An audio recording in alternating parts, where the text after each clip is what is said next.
Severin Films specializes in Blu-rays and Blu-ray collections of some of the best forgotten cinema. Horror, foreign, exploitation, and shot-on-video movies with great collectible packaging and each disc jammed with extra features, commentaries, and behind-the-scenes features, including interviews with the cast and crews, and so much more. Keep physical media alive by visiting www.severinfilms.com. That's www.severinfilms.com, and let them know your friend Michael at the Shameless Picture Show sent you.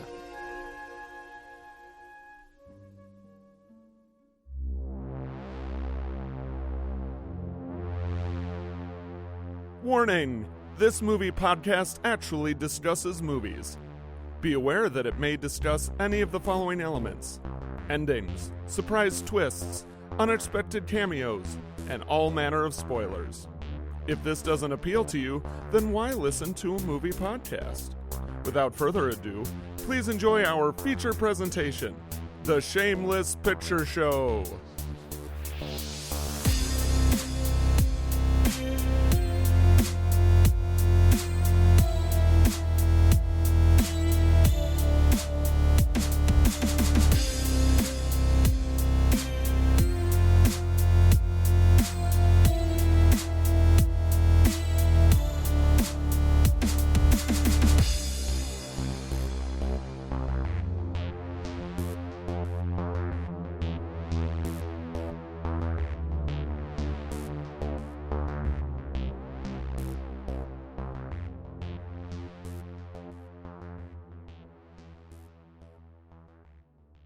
Hello and welcome to another episode of The Shameless Picture Show. I am your host, Michael Vyers, and today I am joined by a very special guest.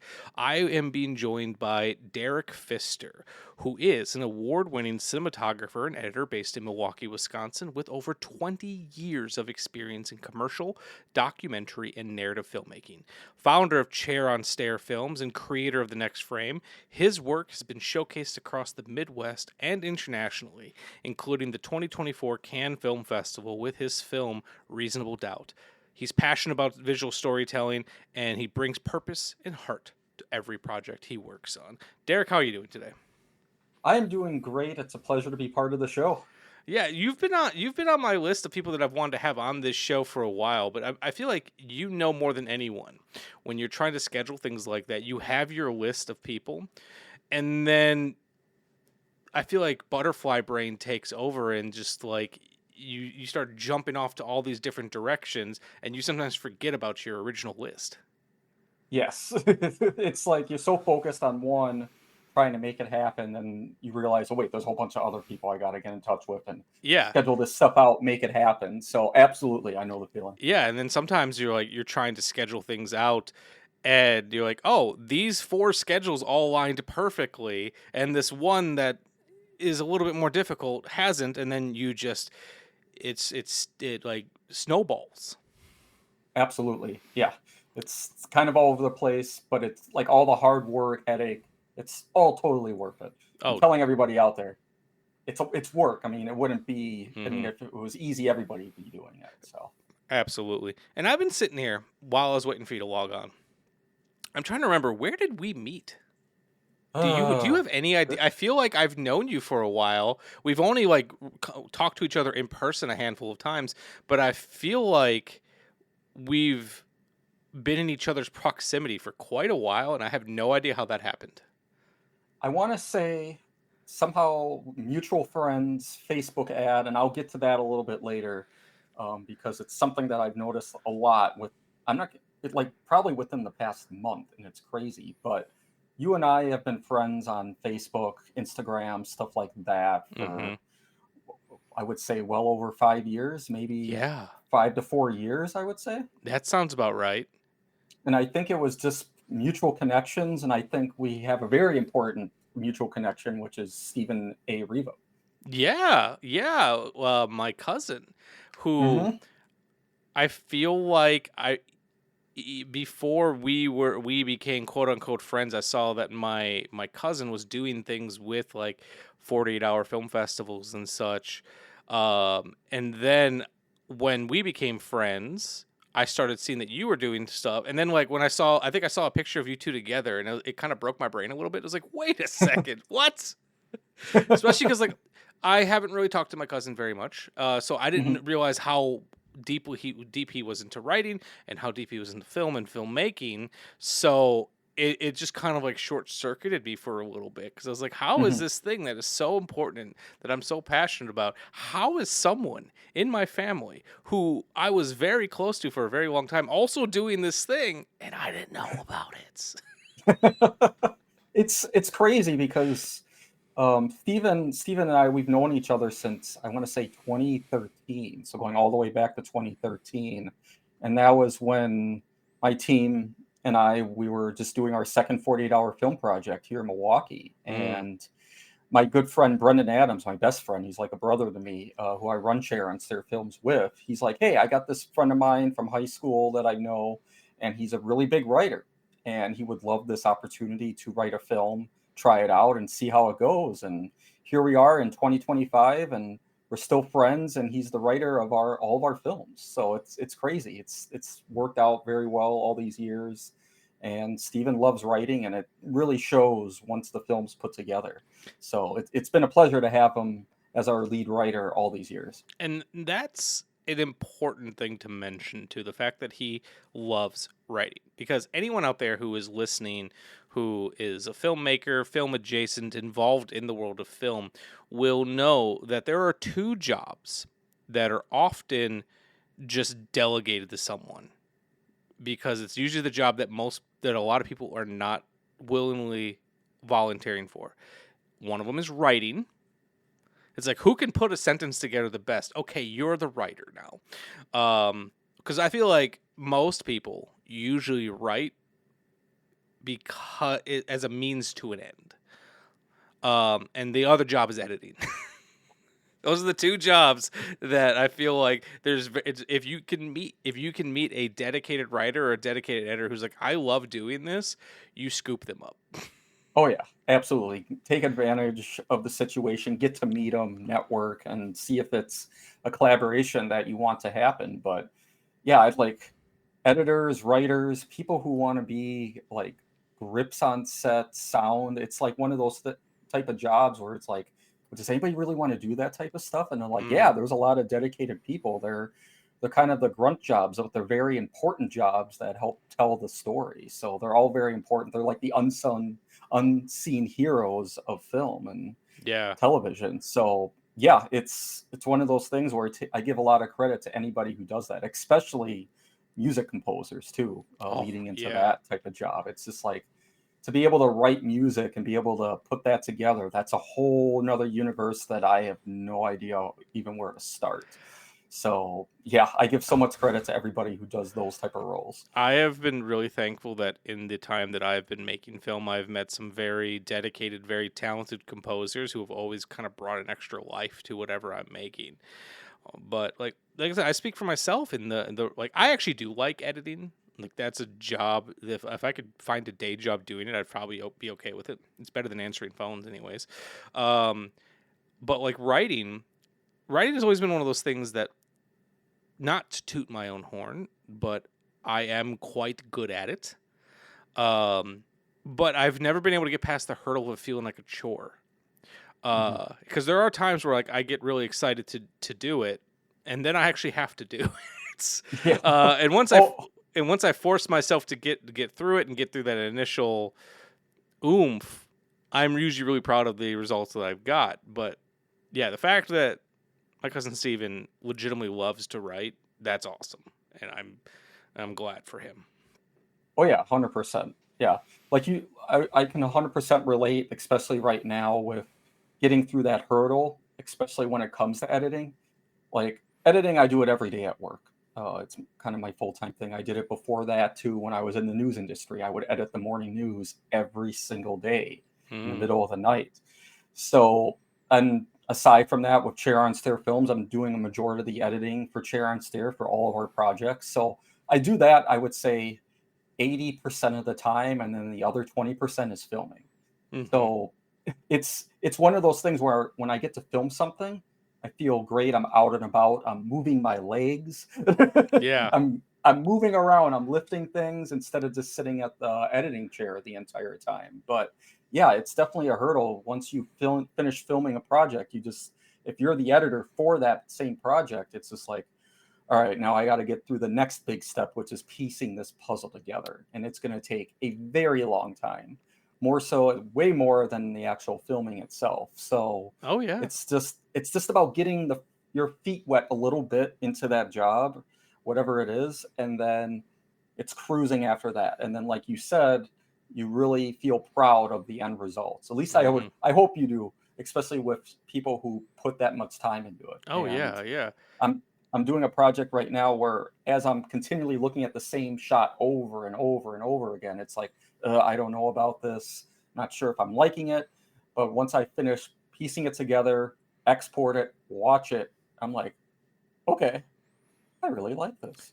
S- And then s- I'll have somebody else watch it quick just to take a look at it, see if I missed anything. But yeah, it's really a good feeling. It's all about getting your feet wet, getting that through that hurdle of starting. Yeah, and you mentioning you getting a chance to move your legs. I feel like I remember a story one time. Walter Murch, for those of out there listening, very famous editor, sound designer, and actually director. He doesn't keep any chairs in his editing room for that reason alone. Um, but then I was hearing what you're saying about shooting the footage and then having to put it together in the edit. It's also extremely. I find it more difficult to edit stuff that I was intimately involved with than if someone were just to give me some footage, because you have all the baggage of what came on set, and then I feel like it's also sometimes more difficult to view the scene for what it is as Mhm. opposed to what you had wanted it to be. And I was struggling with that when I was editing my film From the Darkness Theater. And I actually had an opportunity to meet the film editor Tommy Lee Wallace, who edited John Carpenter's Halloween. And he also Ah, edited The Fog. And I just asked him, it's like, hey, I'm stuck with an edit I'm working on. Do you have any advice? And he mhm. goes, well, this was a lot easier to do. He said, when you're editing by hand on film, he's like, but if I was staring at a scene for too long and I was struggling with it and could not see it any other way, he's like, I would essentially flip the film and run it through the moviola, because he said doing it that way, the image is mirrored, but it's forcing you to look at this footage that you're familiar with in a Mhm. different way, even though it's just, instead of going right to left, it's going left to right. It messes with your brain, and then you start becoming hyper aware of what you're looking at. So to this day, if I'm ever stuck, I'll mirror all of my footage and Okay. watch it that way. That's actually a really interesting technique to try out. I've never actually heard somebody mention that one before. So, Yeah, he was the you know only what? one I've ever heard mention that. Huh. I might try that tomorrow. Do it. Like it I might might, yeah. it might just, breathe a little, like just because you are viewing it in a different way, it might Right. inspire you in some way. You just might see it just ever so slightly different. Interesting. Yeah, I'm glad you mentioned that. That's really something I'd love to try out. Yeah. Even so, I'm working on a wedding film right now, and Mhm. I don't know if you've ever edited a wedding film before, but especially after doing so many over the years, it just gets to the point like, okay, it's almost the same format. How can I make it interesting? I mean, make it interesting for the couple to help tell their story, but Yeah. also make it interesting compared to other ones that I've done. So I could spend so much time on a 5-second clip for this wedding film and not get anywhere because I'm just kind of debating like, do I really want to do this? Will this make sense? Will it mess it up or will it make it unique? So, you know what? I might try that on this too and just see how well it goes. Please let me know how it goes. Absolutely. So before we move on, I do want to ask you about Chair on Stair Films. How did Chair on Stair Films begin? And I see that you had studied at the University of Wisconsin Oshkosh in radio, TV, and film. So I guess tell me about where Chair on the Stair came from, and also your just general love of film. Sure. Do you want the long story or the short story? Whichever story you feel like telling, my editor will figure it out when I give it to him. That Austin, works I love you. perfectly. I love you, Austin. Beauty of post-production. Make that cut. All right, so Chair on Stair Films. So it became a thing for me in my little brain at the time back in 2004 when I came across a VHS tape that my brother had put together for his media class. I think it was his senior year in high school, so 2001 was when he graduated. So it was a media project they did in 2001 where they had to put this uh, unique collage together. And what they ended up doing was they created this fake TV show called Looking at the Movies with Walter and Duke. And it was pretty much two guys, two buddies would go to a movie theater, watch the three top movies of like that current time, which the movies they reviewed, they weren't the current movies, they were just their favorite movies. But anyway, the movies were Days of Thunder with Tom Cruise, Raiders of the Lost Ark, and Apollo 13. So there's a major gap with a lot of those movies. Yeah. But they pretended they all came out the same year. But they would pretend to go to the movie theater, they would watch the movies, and then go back to the little movie studio and review them. And they would review them by giving it a pinkies up or a pinkies down, whether or not they liked it. So before the likes, dislike thing. There you go. Maybe we should change it to pinkies up instead. But I like it. yeah, I'm into that. yeah, absolutely. But yeah, it was a fun comedy skit that they would do, and before they would officially review the movie, they would show a clip of the movie, which was just really a acted out clip of them doing a scene from the movie and kind of interpreting it in their own way. So like Raiders of the Lost Ark, it was my brother dressed as Indiana Jones and running away from a basketball throughout the neighborhood, the basement, and all these other spots. And I thought that was hilarious as a kid.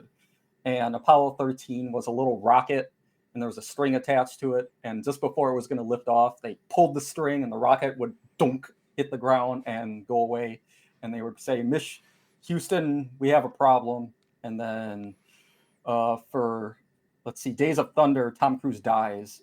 They made Tom Cruise die in a car crash. So, yeah, not exactly how those movies really happen. But they would review the movie afterwards, showing the clip, and I thought it was hilarious. They were just giving their honest opinion based off those clips, and I fell in love with it. And their fake production name for it was Chair on Stair Productions, and I love that name because it was unique. So eventually, I would take on that name and change it to Chair on Stair Films, and turn it into a real production company based off of this one VHS video cassette that I found that my brother did. And it really escalated things to where I am today. And now I've turned it into a well-known name. And yeah, it's been a long, adventurous journey, but that's how it all started, just by coming across an old VHS tape in a trunk in the basement. You still have that tape? My brother has it, and I think in that same trunk in his new house, but I did digitalize it, so I do have I would as love many to copies see as you this. want. I Yes. feel like it would be great. I would love to see that. Yeah, Um, it's funny.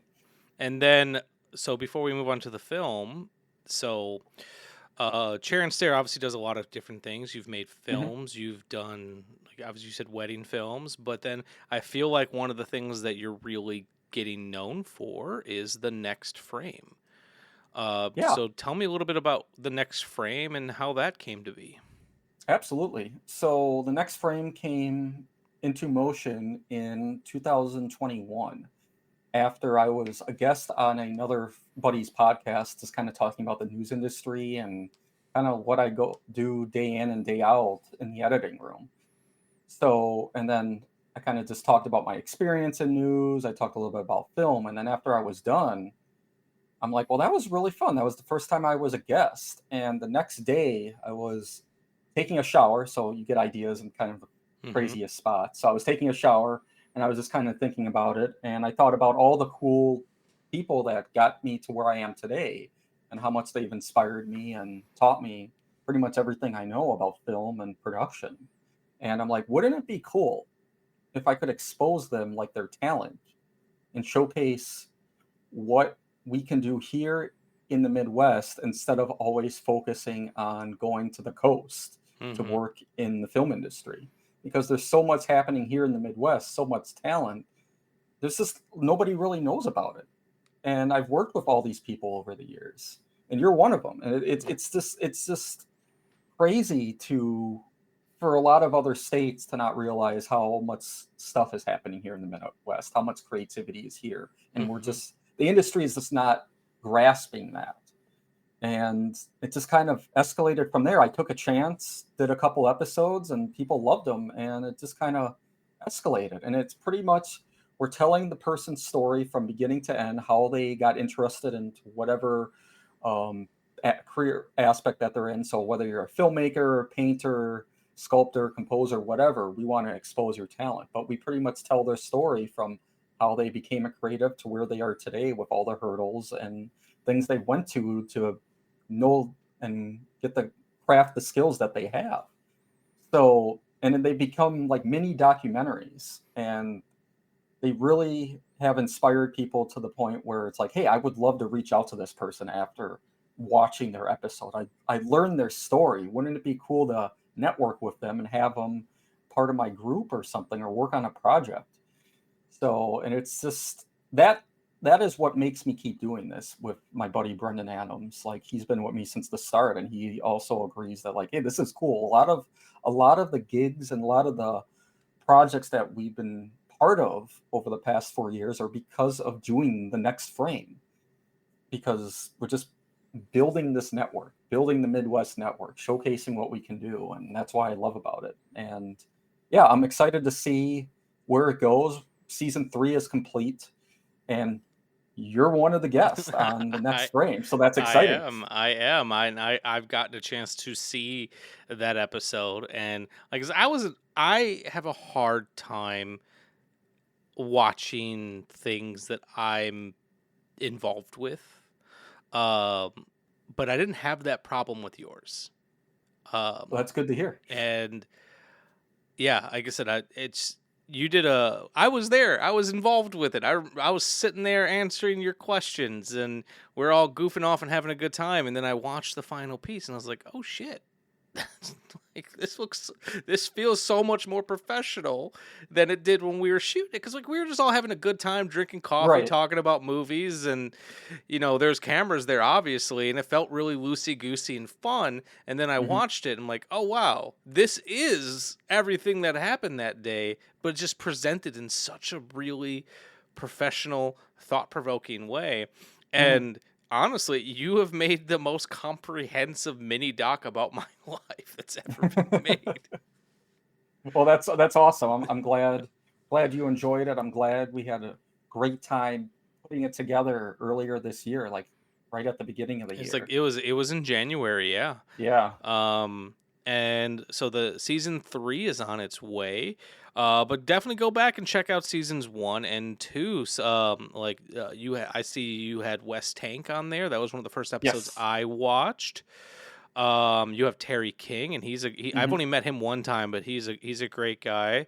He really is. Um, Yeah, he's a joy to talk to. Like everybody that we've had, they're all a joy to talk to, and really really love to talk film, talk the creative arts. So feel free, like if you watch some of these episodes, reach out to these people. yeah, and and obviously once if you like one of the episodes, and give it a share, and let's help Chair and Stare get the word out, because there's some really cool creatives, and I feel like everyone involved wants to see something happen from this. So yeah. Was there anything else you Yeah. wanted to talk about Chair and Stare, about Next Frame, about what you've got coming up before we transition into the movie itself? Just feel free to reach out. We love hearing from new people, especially anybody who's interested in being part of the next frame. We're not like starting production on season 4 yet, but we would love to do a season 4. We're just focusing on marketing right now for season 3, possibly getting on streaming, so stay tuned. Mm-hmm. So yeah, it's an exciting time, but we love hearing from new people, even people that we've chatted with before who would love to be part of this thing. So yeah, just go to cheeronstairfilms.com or on IMDb, all that stuff. So please reach out. Yeah, and like I said, even if you just reach out to talk about movies, like Derek's a great guy, and I've always had great conversations with him. All Appreciate right. it.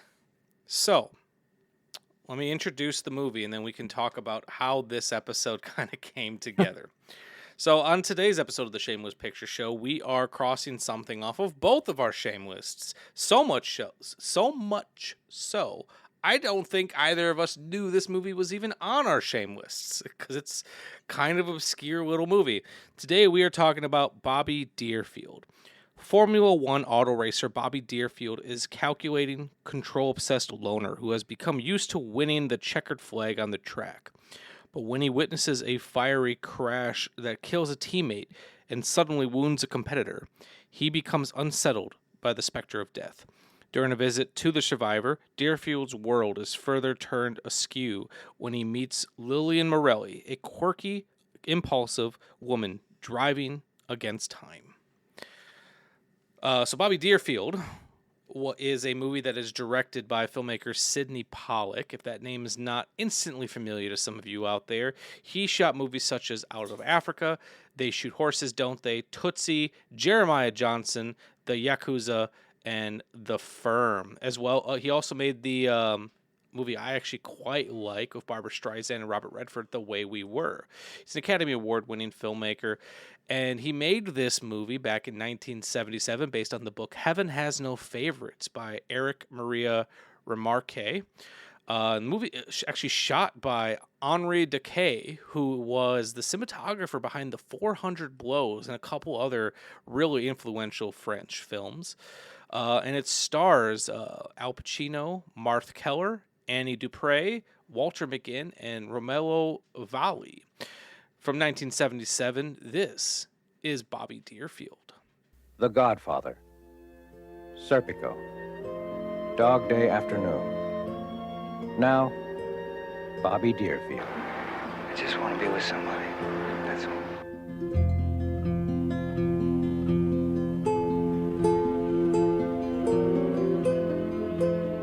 Magnetic, idolized but alone.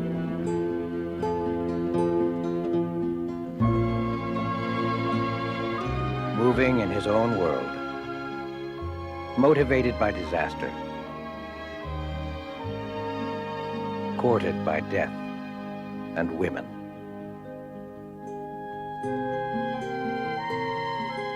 Living for the moment. Could he be touched? And I don't want to scare you or anything. But I find you irresistible. Lillian. A woman with the instincts and whimsy of a child. And wisdom far beyond her years.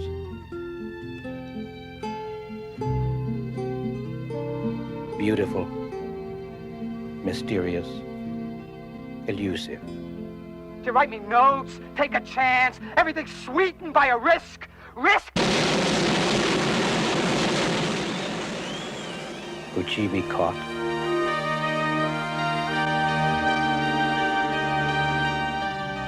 Al Pacino, Marthe Keller, a man of danger, a woman of secrets. Annie Dupre, someone I'm sorry. who knows the truth. Oh my God. Bobby Deerfield is about meeting someone, leaving someone, and finding yourself.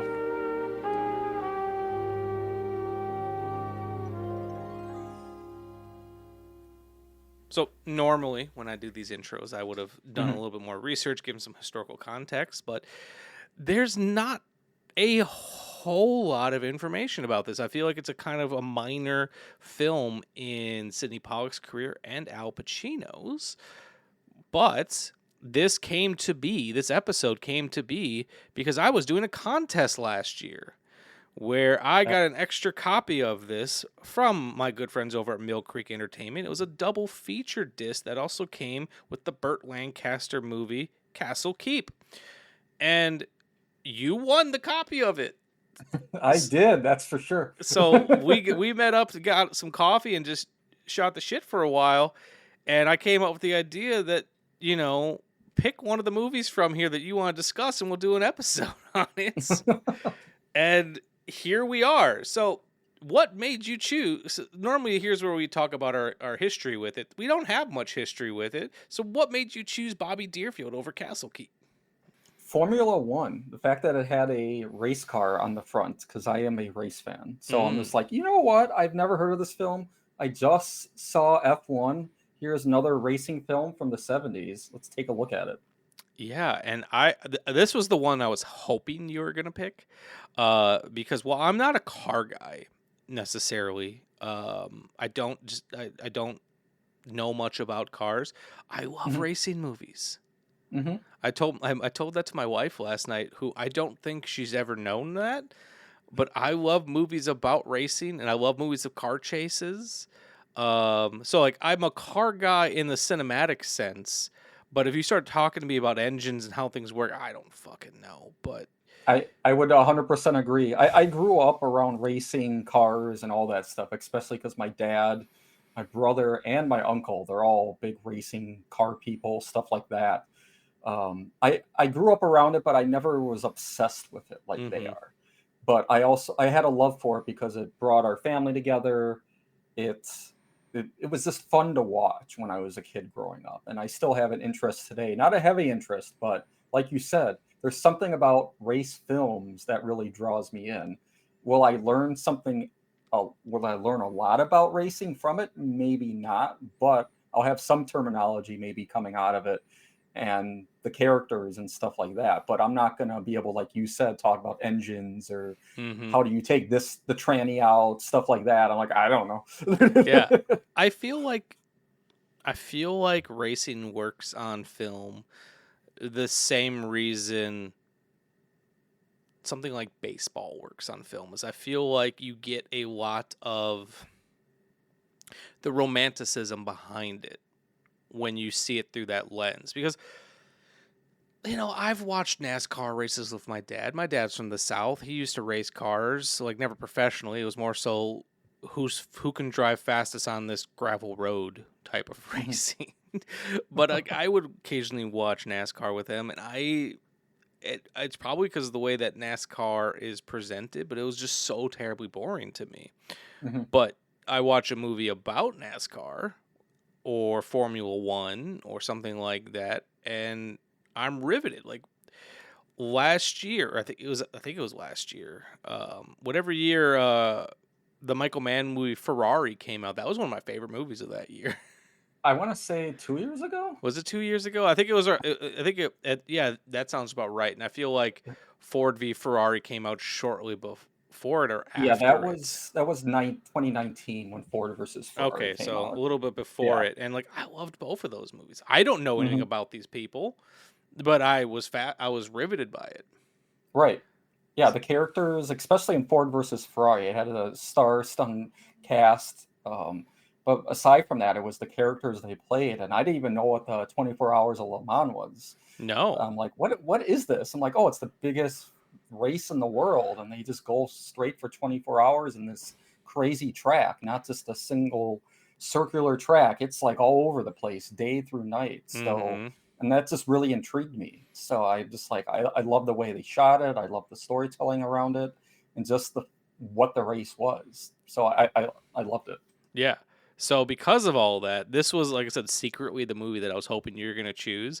But I wasn't going to try to influence you. I was just, whatever happens, happens. That's actually the beauty of this show, is there's times where I'll watch a movie for the show that I don't want to say like I would never watch, but it wasn't necessarily in my purview.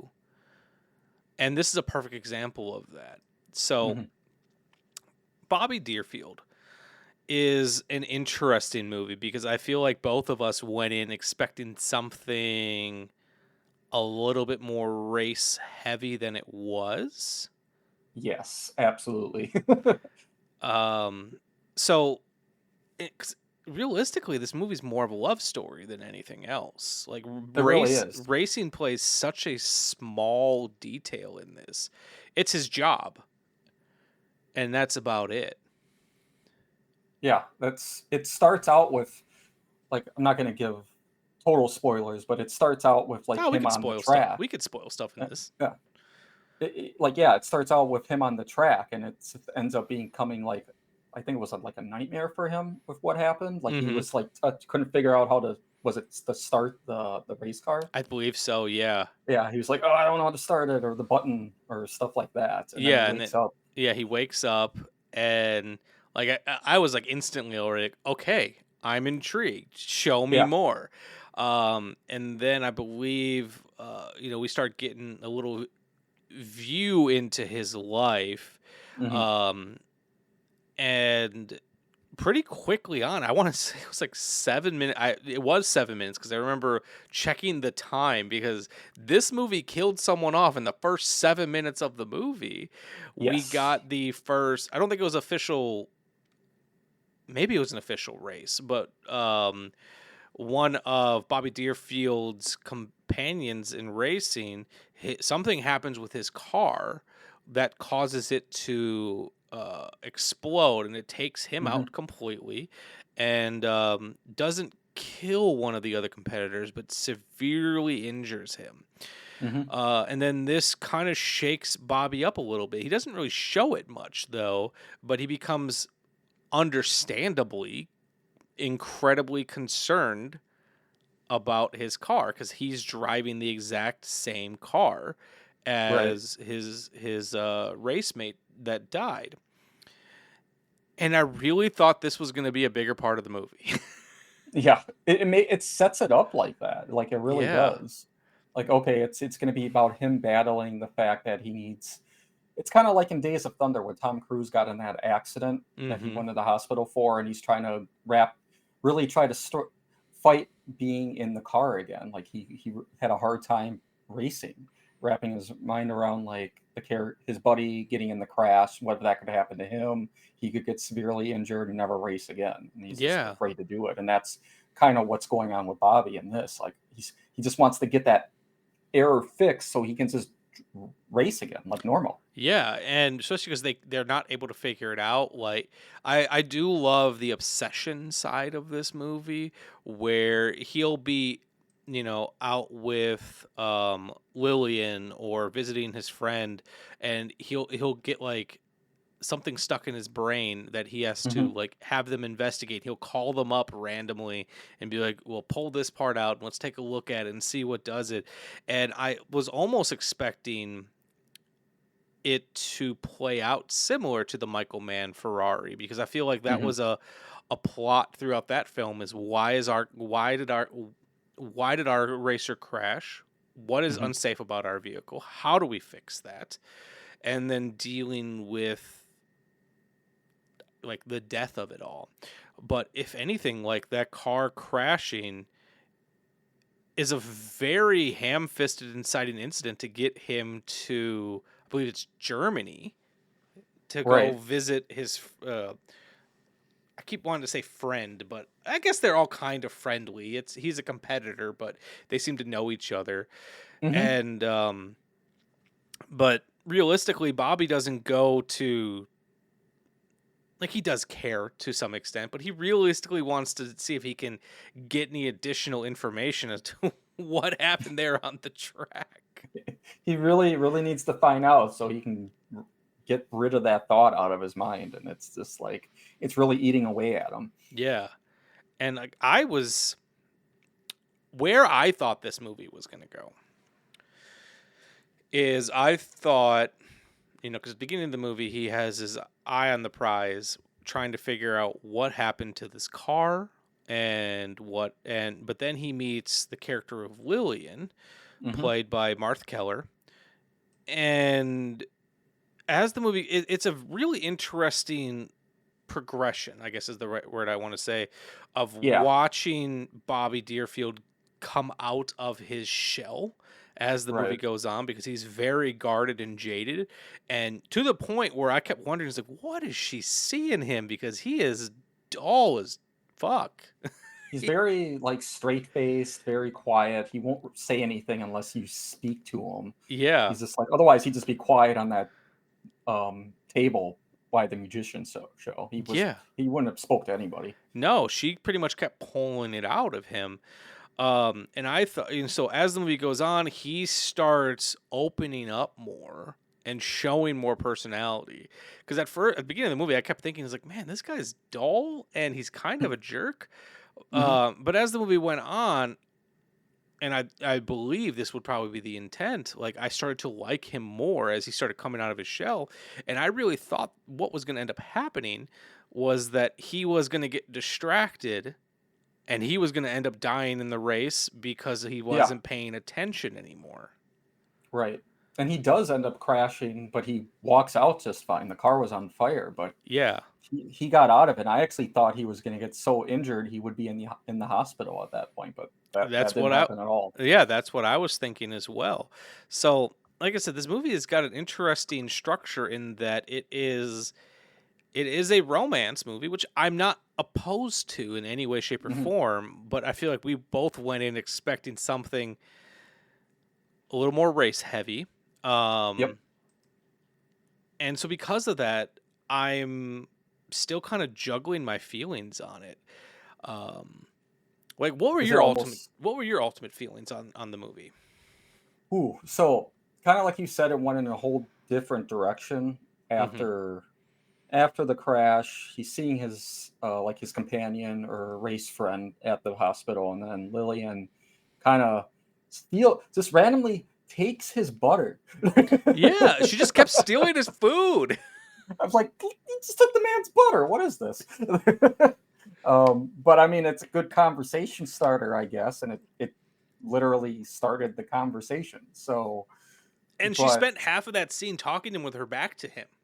Yeah, it was pretty awkward, and I would have been insanely confused if I was him at that point. I'm like, why do you keep talking to me? You just stole my food. Yeah. Please go away. And he seemed annoyed through that entire scene. But since her back was to him, like she probably barely even noticed.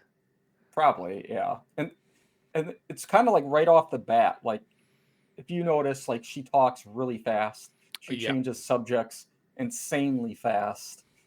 If it's hard to talk to people like that, but I do give Bobby credit for continually wanting to listen. Like he didn't really want to, but he did. Yeah. He was really fighting that there, but he did continue to listen, especially like when she randomly decided to leave that place when he was leaving. It's like, oh, I'm leaving. And then I can't remember. Does he jump in his car or does he let her come in?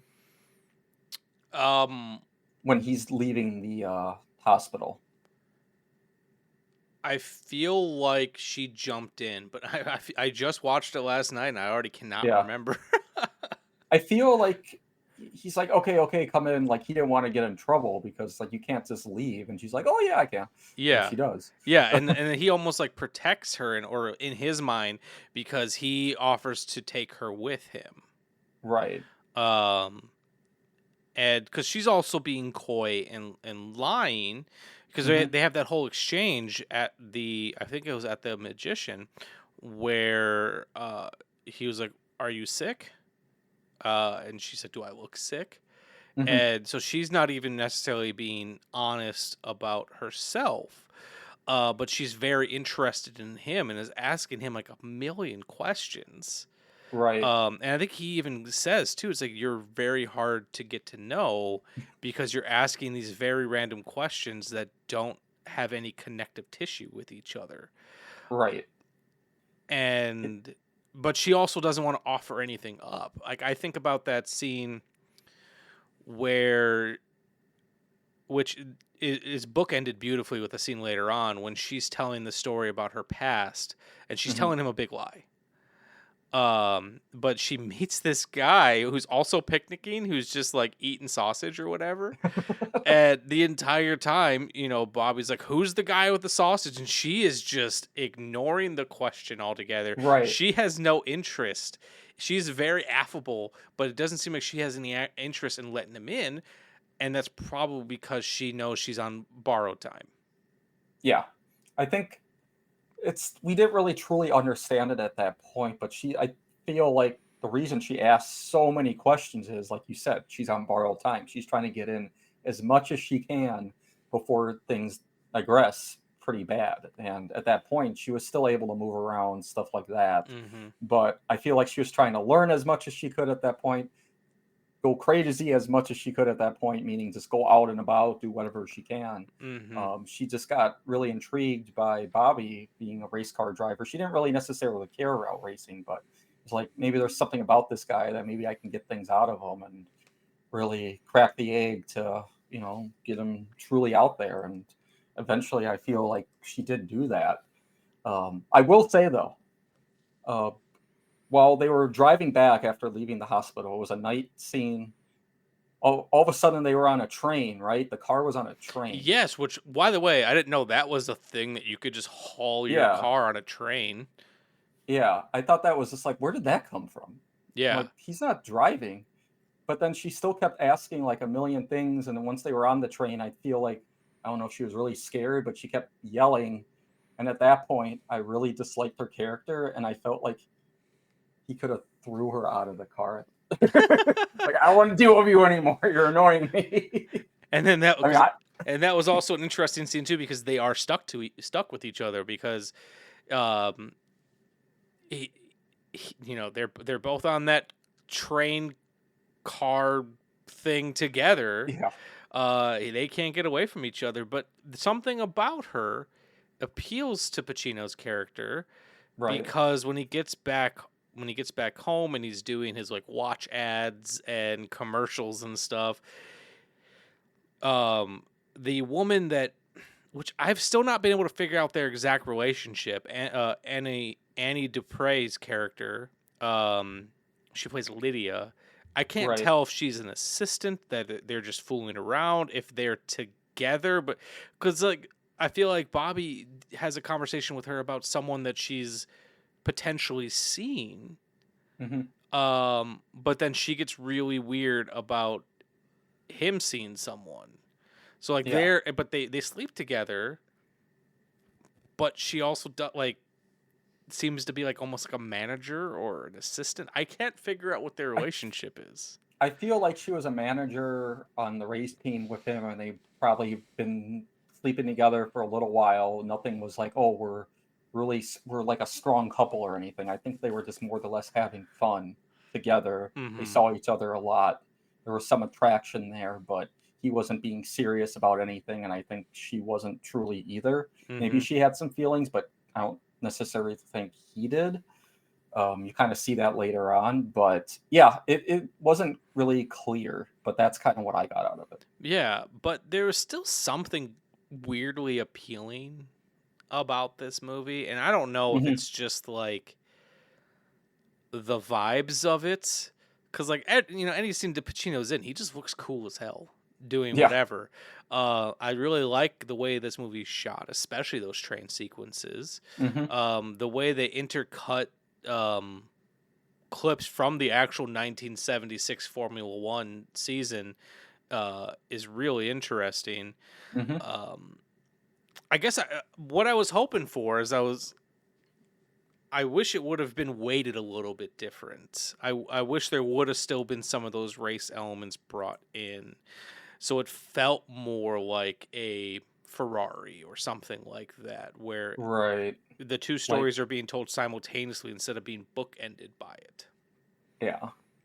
I felt like if it was, like, to use for example, like a box or a present, I feel like the car was the box, and then it was missing the gifts inside. It was just a shell to use, and it wasn't fully used. Like the present wasn't fully developed for like an amazing gift or anything. I don't know if that made any sense, but it was just like the shell for the guy, but it wasn't fully expanded for him for the racing aspect of the story. It was, like you said, more of a love story than anything else. Yeah, and it's interesting too, because I would almost be curious to see what the book reads like, because the screenwriter for this movie, Alvin Sargent, if you don't instantly know that name, that's completely understandable, but he is kind of a prolific screenwriter. He wrote one of my favorite comedies, What About Bob? He also wrote Spider-Man 2 and 3 for Sam Raimi. Oh, and he also wrote Paper Moon for Peter Yeah. Bogdanovich. So he has had an interesting career. So I'm curious how much of this was being beholden to the book, to the source material, because this man's got enough credits that I feel like you could have had something with a little bit more momentum behind it, because Yeah. there was a ticking clock throughout this film of Marthe Keller's diagnosis of her I think they said it was cancer. Yeah. But I never felt that ticking clock. It just And kind of came out of nowhere. It was almost like a quick time lapse, and boom, they were there. yeah, and because I'm also trying to remember at what point Pacino's character even learned about it, because it never really felt like we don't have much time together, so let's make it count. It was after, what's her her manager? What was her name? Lydia. Yeah, she had mentioned like all of a sudden she knows everything. What's this kind of was random? Like, oh yeah, I know all about Lillian and what she's going through, where she is, and I'm like, how do you I know? got the feeling that her family is of stature, so there's Mhm. probably information out there about them, just based on their house and everything. I got the feeling that she was a woman of stature. Yeah, and then she was able to pretty much tell Bobby all that information, and that's what you saw the look on his face. He was like very surprised, and it's like, how do you know all of this? This is happening to her. He's like, he's being like, I feel like he was like confused when they were sleeping together that first Mm-hmm. time, Yeah. and then her hair came out. Like he took his Mm-hmm. rubbed his hand through her hair, and then some hair came. I was like, well, that's unusual. Maybe he put two and two together at that point when Lydia said that.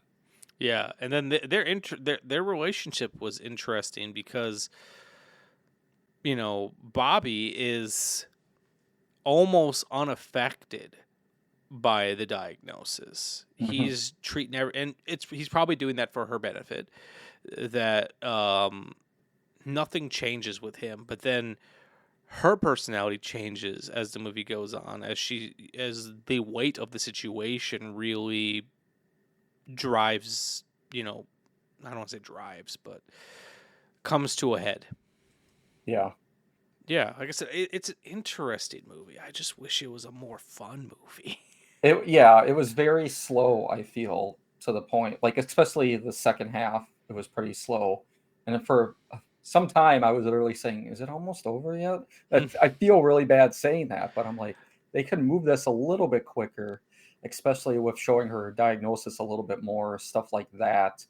I think what really wanted me to pay attention a little bit more is when they got the picture together Yeah, for that scenery shot, that one yeah, I that love took the that scene. picture.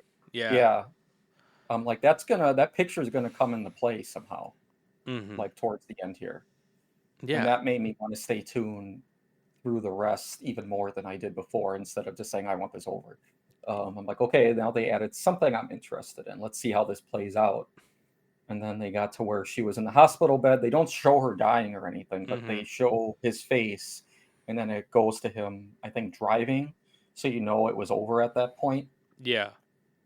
And then they didn't use the picture what to the very last shot. It was just a Yeah. still frame of the picture, and then it goes to the credits. And my first thought was that's not the angle in which that picture was taken. It definitely was not. I'm glad you thought that too, because Oh, in the back of my head, I'm like, that ain't right. I always noticed that in movies, and I was like, come on, guys, like that's an Yeah. easy thing to fake. Um, I do find this really amusing. So I'm on IMDb and I found a piece of trivia about this movie. Well, two pieces of that I think are really interesting. Mhm. Sidney Pollack, who directed this movie, once said of actor Al Pacino's performance and characterization in this film that Al is one of the few actors who can play a seemingly passive, uninteresting man and make it not boring to watch. And I don't disagree because Pacino was never the problem in this movie. Actually, No. none of the actors were. They were doing great work. Like, Right. as you know, I'm a big fan of Burt Reynolds, and I one time heard a quote from Burt Reynolds that he said he was given very early on in his acting career that I kind of use as a benchmark now when as I'm watching performance. Burt Reynolds said his goal every time he went out there to perform was he never wanted people to catch him acting. Hmm. And I always think about that, and it's like at no point did I feel like Pacino was performing. I believed him as the character of Bobby Right. Deerfield. Like I know in my head that it's Al Pacino, but I didn't feel like I was just watching Al Pacino doing Al Pacino. He wasn't just being himself. Yeah. Yeah, like I believed him as this character. So much so that apparently Al Pacino didn't even know how to drive a car before this movie, and I never questioned it. No kidding. Yeah. He apparently had to learn to drive before this movie. Well, if that was really him in that race car, then wow, what a way to start driving, I guess. I did see though, it amused me that apparently I don't know if you checked the opening credits, but they said that one of the driving doubles was Mario Andretti. I missed that. Yeah, it was like in the opening credits, and it credited him as being one of the drivers on film on set. I'm like, that's amazing. I'm gonna have to go back and look at that. So, wow. as a cinematographer yourself, I wanted to ask you about your thoughts on the cinematography on this film. As I said before, I'm probably mispronouncing his name, but Henri Decay did such films as The 400 Blows. He did Les Samurai. What else did he do? Those are just the two I have off the top of my head. So 400 Blows, Les Samurai. A lot of French films. He's a French filmmaker. The Boys from Brazil. So what do you think about the cinematography of Bobby Deerfield? I was trying to pay the most attention to like the Formula One racing shots because I'm compared to like what I just saw in F1, Ford versus Ferrari. I'm like, I want to see what they did back in the 70s compared to what you can do now. And most of the shots I thought they were framed the best that they could for the time. I didn't mind them at all. I mean, there were actually a few shots I think that were inside the car with the driver. Just a few. There weren't a lot. And I did enjoy seeing that. And I like to see that because when you see a racing film, I think the job for the cinematographer is to make you feel like you're in the race car. You don't want to just be like, oh, you're in the grandstands watching the race. No, you want to feel like you're in the car. And they did a little bit of that. They tried a little bit of it, and I was very happy to see that. Yeah, especially because cameras back then were fucking huge. Yes. And this movie was shot in scope. So, like, you had to have big freaking lenses for this movie. So, because like I kept thinking when they did show those in the car sequences, there was a moment where I was like, oh man, I kind of wish they would pan the camera up a little bit more, but it's like they probably fastened that camera to a Formula One car and saw what they could get out of it. Yeah, so there's only so much they can do with a camera that big shooting in Panavision with scope lenses and actually have someone drive it because it didn't look nowadays, a lot of times they'll use essentially a cart. They'll have they'll have the car attached to a rig that's attached to another car that's actually doing the driving. And maybe they're doing that in this, but I highly doubt it. Yeah. So I just think I don't think they necessarily have a cameraman on there, but they probably set the camera and just said go. Yeah, they tried at least. Maybe that's why they had very few shots. It's like, oh, we just used what we had. Those were the workable shots, so we're gonna at least use those and get a little bit out of it. Yeah. But I appreciate that they did try to do it. I did like that. I didn't want it just to be stick shots with the cars going by and that's it. But they did try a little bit in here, and I did appreciate that.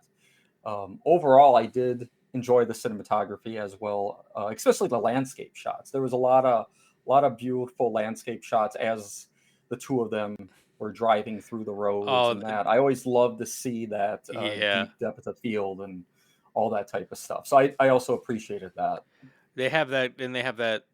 I assume was an intentional joke when she was like, "Is Newark anything like here?" And then they show all these great fucking sceneries of Germany, and I was like, "Yeah, I don't think Newark looks like this." No. Uh, There were also those air balloon shots. Like oh you were able to yeah, see inside the air balloon. A lot of people, I'm assuming they don't really they see the air balloon, but you never really see what's inside with the the flames and all that type of stuff.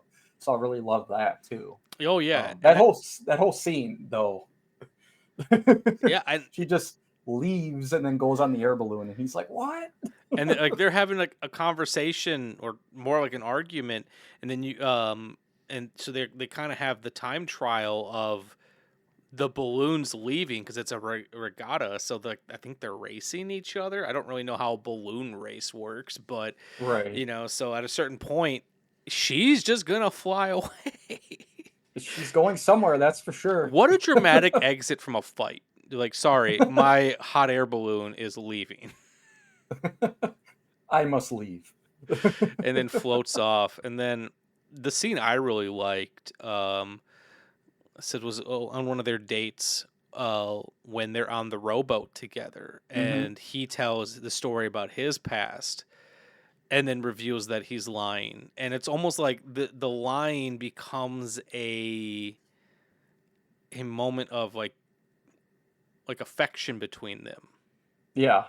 Like he understands her a little bit more now, and then maybe got a piece of why she did what she did at the time. He was confused at the time, but the more he spent time with her, and like, oh, I'm gonna try this on her and see how it goes. And there you are. Yeah, and like as the movie went on and we got to see those sides of Pacino, or like him doing his Mae West impression, and and he kind of came out of his shell a little more. It's like, okay, this is the stuff, like out of the romance sections of these movies, this is the stuff that I'm really liking. I just Yeah. feel like we spent too much time at the beginning of him being absolutely frustrated with her. And then us as an audience wondering, it's like, why are they falling for each other? What's happening? Where's the connection here? Where's the static? I'm not quite seeing it. Yeah. Because, like I said, like when he's shining in this movie, Pacino's great, Yeah. and I feel like now that I know what Bobby Deerfield is, I feel like I might enjoy it more the second time because I'm not going in with preconceived baggage of what I'm hoping it's gonna be. We Um, got a better idea of, we know what to expect this time, but now we can try to study each of their characters a little bit more instead of wondering, okay, where's this going to lead? We know where it's going to lead now, but now we can kind of digest, kind of like what you were saying, more about the two of them. yeah, I also don't like the title. I was talking to my wife about this last night when I was watching it, because Bobby Deerfield as a title makes you feel like this movie is going to be solely about him and his obsessions. But the movie is definitely about both of them and their relationship together. And so I think like the title just kind of throws me a little bit because I just don't feel like it's indicative of what the movie is about. Like I don't know, I feel like I don't really know how the title Heaven Has No Favorites plays out in terms of the book, but I almost feel like I like that title better. Yeah, I can agree with that. I kind of see why they named it that at the time. Maybe they would change it now if they were making it. At the time, it was to see the progression of this guy, Bobby Deerfield, how he goes from this guy who's a racer, pretty much cares about himself, does what he needs to, quiet guy, to going to being a caring guy, understanding life more, being more open. It's the character arc with him. That's a good But point. if somebody told me like, "Oh, let's go see Bobby Deerfield," I'd be like, "What? We could go see a guy named Bobby Deerfield? Who's this guy? Oh, it's a movie? Yeah. Okay, what's this movie about? It's just the name of a guy, you know?" Yeah, it would probably confuse a lot of people today. You'd have to market the you know what out of it to make people go see it. Definitely. But But it's one thing I definitely want to talk about before we start wrapping up a little bit is, can we just talk about fucking Al Pacino's insane run he had going for a while? Yeah, he really did. I'm looking at his filmography. So he starts with The Panic in Needle Park, which is what gets him the attention to do The Godfather. So then he does The Godfather. He then does a movie with Gene Hackman called Scarecrow. Serpico, which if anyone out there hasn't seen Serpico, that movie's great. The Godfather Part 2, Dog Day Afternoon, Bobby Deerfield, a movie called And Justice for All, which I've not seen, and then Cruising. And then he does another movie called Author, and then Scarface. Like that's a huge lineup. Like that almost, like that's more than 10 years. Let's see, that is like 11, 12-year run is insane. That is huge to make that many films in that amount of time. And then for so many of them to be hits. Yeah. I mean, it's his looks. It's the looks. I mean, look at him. It is weird looking at young Pacino because I struggle to see the same person in Pacino. Like when I watch The Godfather and he still has like his baby fat and everything, I don't even believe it's the same person. The way he talks is different. The way he acts is different. And he's changed his acting style as time goes on.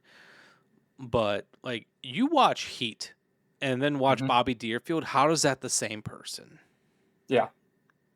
So I would definitely say like his ability to change the looks, to be able to change how he performs, stuff like that, like it's amazing. It's what he was able to do at that time. Yeah. And like I said, I still think he's pulling out good performances. But he was definitely more transformative when he was younger. Yeah. I did love him in Once Upon a Time in Hollywood. I love that movie. I do too. And I also, while I didn't love this movie, I loved him in it. I think Al Pacino is one of the most interesting parts of The Irishman, playing Jimmy Hoffa. Because it's the first time in a long time I was like, oh, he's really performing. Yeah, especially for that long movie. Yeah. So, but I'm right there with you. I love Once Upon a Time in Hollywood. So, as is customary here on the podcast, I always like to ask people what their Thrill House moment was, if they had one. Usually it's the scene that connected you to the film, the scene that made you sit up a little bit more, or it could just be a favorite scene. I had to change it because sometimes you'll get people who are like, I didn't like this movie. It's like, okay, well, pick a scene you liked. Right, yeah. So did you have one? If you need a minute, I could go. I remember, so I think I already did touch upon it, the scene where they got the photograph together, and that was towards I think the last 20 minutes of the movie, maybe. That really, like, okay, this is really a unique aspect here where a guy who probably would never have liked to do his picture before is doing it with this woman who definitely has feelings for her. And she clearly doesn't want her picture taken. No. And I feel like that was a huge turning point. It's like, no, you should get your picture taken, because at one point, like he knows what's happening, and this picture could be the last thing he could ever use to like see her again, because she's really changed him, his personality, and that really made me want to continue watching it. But I was hooked from the beginning because of the Formula One racing, the nightmare that he had. That made me get in touch with it right away from the start, and I loved that. I loved all of that too. Yeah, but then the roller coaster went down once they introduced her character, and she became annoying, and I'm like, is she going to be like this the entire time? And we just never going to understand her. But then we eventually do. I like that better. So yeah, I would never say I hate this movie. I never hate a movie. I could say I dislike a movie. I wouldn't say I even dislike this. I would say it was okay. Would I watch it again? Not right away, but I will watch it again. Yeah, definitely. And I was thinking about that photograph scene a little bit while you're talking about it. A detail that didn't stick out to me as much until just now was when the tourist asks him, he's like, oh, well, can I get your address? Yeah. He gives his address in Newark, a place that he doesn't go. So he instead of having it sent to wherever he is in France, where he could theoretically have this photo much sooner. He sends it to his home address where seemingly he doesn't go back to very often. Yeah. It's almost like he's filing it away for another time. Because he doesn't, it almost feels like he doesn't want to be instantly reminded of her. Yeah. He doesn't want to be, I mean, yeah, absolutely. He doesn't want to be instantly reminded of her once she's gone. It could also be that he doesn't want to have it right away because he sees her right there and then, and he doesn't need that picture yet. He's like, yeah, I don't, once he eventually goes back there, he'll be reconnected. But at that point, she was still physically there with him. He's like, I don't need a picture. You're right here in front of me. Why do I need a picture? Well, and then the tourist even kind of says something like that. It's like, well, this will be a nice surprise. Once you've forgotten all about it, it'll show up in the mail or something like that. Yeah. So yeah, I really liked that sequence too. And can you imagine how weird it would be if you like are developing your photos and you found out you have a photo of like a famous race car driver and you just didn't even. It'd be like getting a picture with like someone from like the New York Jets and you had no idea. My wife was actually saying that and was like, do those people not understand who they're taking a picture of? He's an F1 driver. But like, not everybody knows F1, obviously. Yeah. So they didn't really realize it, but it's just like it's more more maybe popular in Europe. Yeah. Yeah, definitely more popular in Europe at the time. Yeah, so I thought that was funny. My favorite sequence, if we're not including the beginning, because I think we both agree that beginning is how you set up a fucking movie. Yeah, it just does everything right. It's got Pacino looking cool as hell, and it just really gets you in. And then the investigation of the car. It's a shame that wasn't more of a thing as the movie went on. But I really liked. Specifically the second one, but I really liked both of the train tunnel sequences, the way that they're lit, and the first one with Lillian kind of letting this side of her out and kind of using the fact that they're in the dark together as a way to really expose herself, like how she's feeling internally when she's screaming. And then he does the same at the end of the film. I like those sequences. I love the way that they're lit, the way they're shot. Like I said, I'm going to keep mentioning it, like my biggest complaint about this film is I just feel like there's a section nearish the beginning that can be cut out. Like I don't think we need the magician at all. No, not for it to be as long as it was either. However, I will say that magician Norm Nielsen from Kenosha, Wisconsin. No kidding. He was a real magician. And I remember saying to my wife, because I was looking at, I'm obsessed with credits, especially in older films. Like nowadays, you just get like it feels like 15 minutes worth of credits. But I love watching the credits in older films. And I was really amused that the opening credits show it said Norm Nielsen as the magician. I was like, oh, is this going to be a driver who has the name the magician and his whole thing is like he'll vanish on the track or something? Or are we going to get a legitimate magician? And if we do, how are they going to include a magician? So throughout the first like 20 minutes, I was like, who's the magician? And then we legitimately saw him. It's like, oh, it's a literal magician. Yeah. I don't think I would have guessed that. That is a very unique perspective, because I know a lot of people today would be like, okay, come on, to start the movie, we don't need to see all the credits at the very beginning. Like, just put them at the end so we can walk out. Yeah.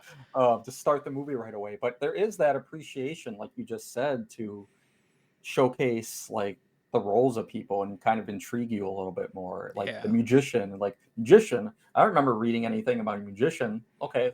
Yeah, I'm intrigued. Let's watch. Or that's how I found out the Mario Andretti thing. I'm like, oh, Mario Andretti's involved in this. Yeah. So yeah, I love credits for old movies, and I miss the days of opening credits sequences back when they used to be designed. And if anything, there's a certain aesthetic that 70s movies have, and even the ones I don't necessarily like, I enjoy watching just because, not to sound like an old fogey, they just don't make movies like that as much anymore. They really don't. They And truly don't. like there are examples of it. Like I do feel like at times Ford v Ferrari felt like a 70s film, just shot like a more contemporary film. Mhm. But a movie like this, because like this movie did well back when it came out. It was nominated for a Golden Globe Award for Best Actor. Yeah. And it did well. It did okay critically. I can't say it did well, but you know, it wasn't like a flop or anything like that, and did well Mm-mm. enough that it was nominated for an award, and so and it made back its budget, which is all you can ever hope for. This movie probably would have flopped now. Yeah, nobody would care to see it, honestly.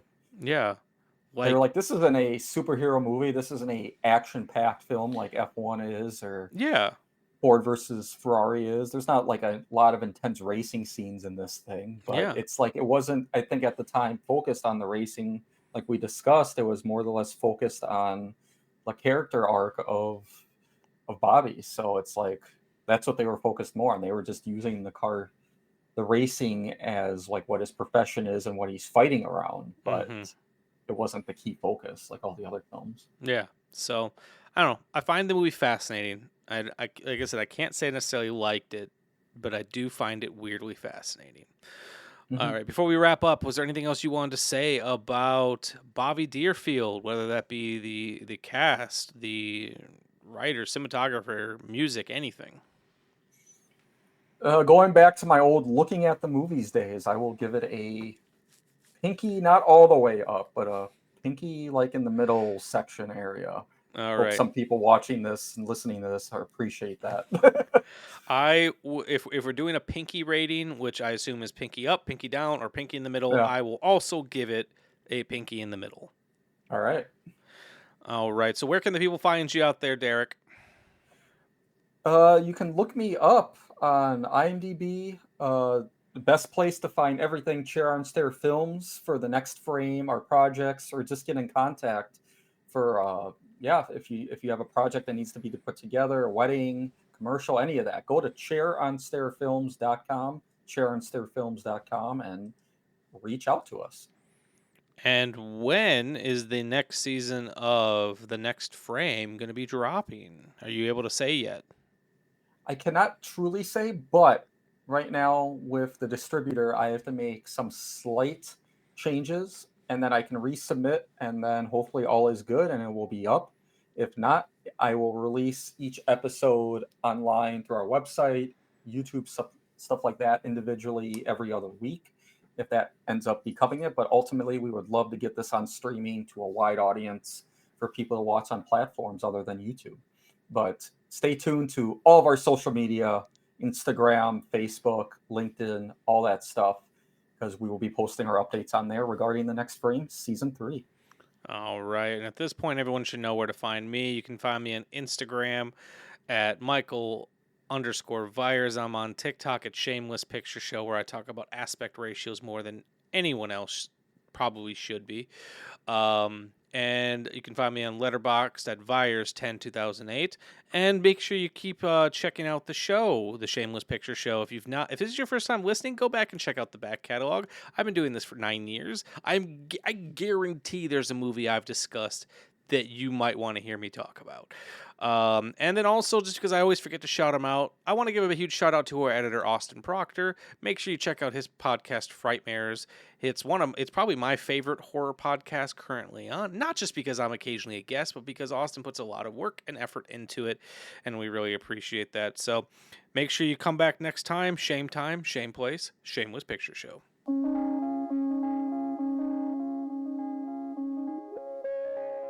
The Shameless Picture Show is a proud member of the Cinepunch Podcast Network.